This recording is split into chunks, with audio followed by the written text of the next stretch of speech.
Inside Parliament with Montague. With support from the Houses of Parliament.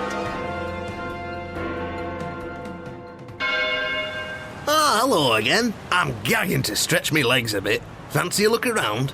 Just need a bit of gargoyle magic. And I've got plenty of that. Keep a lookout for me, okay? That's better. Much warmer inside. We're in the House of Commons chamber. You must have seen it on the telly or in the news. It's where MPs get together. Rows of green leather benches in a very grand-looking room. Oh, looks like they're having a good old debate about something or other. Now, if you argue with your brothers or sisters, you might think that having arguments and not agreeing are bad things.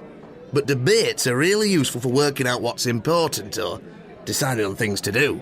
MPs belong to different political parties.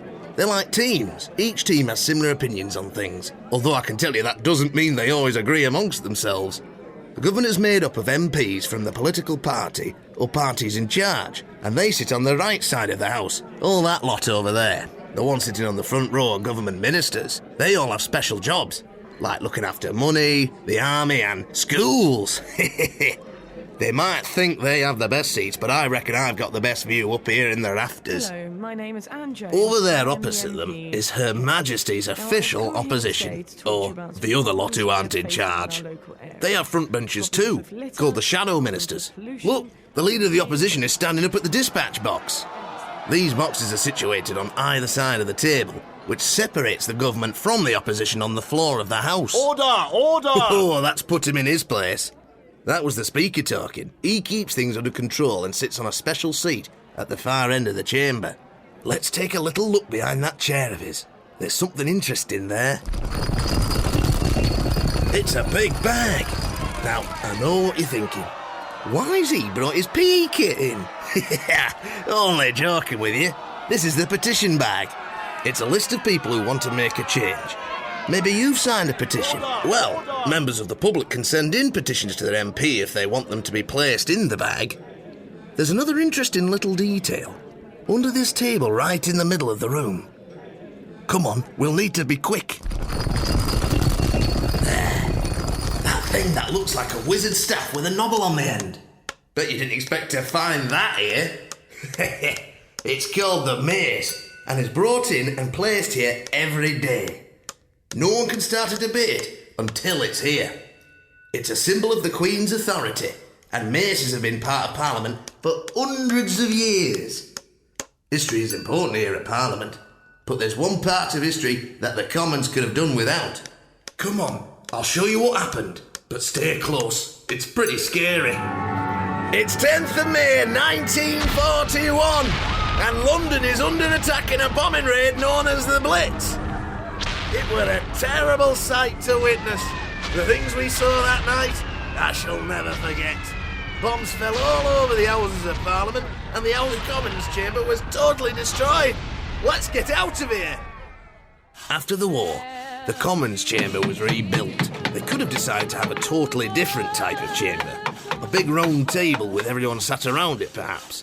Or desks like in your classroom. But they decided to stick with the same raised rows because, well, at the time it was thought to be a good shape for a debate. Let's get back to our time. We've popped out in the division lobbies. These are wide corridors next to the chamber, and when all the arguing and debating is over, MPs have a division or a vote. Once the division is called, they have 8 minutes to vote. Those that agree, or the ayes, go into one lobby. The others, the noes, go into a different lobby.